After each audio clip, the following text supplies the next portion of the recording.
முடிஞ்சா என் பிள்ளைக்கு உன் பேரையும் வைக்கிறேன். ஆனா இவ்வளோ கேவலமான எண்ணங்களோட கண்டிப்பா வளர்க்க மாட்டேன். ஏய் ரேகா, போனா போதேன்னு பேச விட்டா என்ன டென்ஷனா பண்ற? ஃபர்ஸ்ட் உன்னை தானே பேச விட்டேன். நீ ஒழுங்கா பேசியிருந்தா அவனும் ஒழுங்கா பேசியிருப்பான்.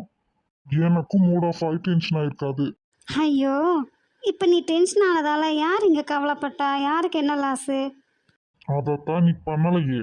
ச்சே, நான் கூட என்ன ரொம்ப நல்லவனா திருந்தி பெருந்தன்மையா எங்க 2 பேத்துக்கு கல்யாணமா பண்ணி வைக்க போற?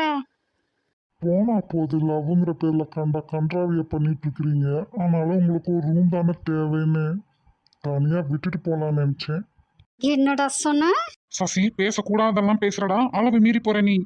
ஆ, அடியே ரேகா. அவனை கால் கடியவா இருக்கேன், இருடா உன்னை.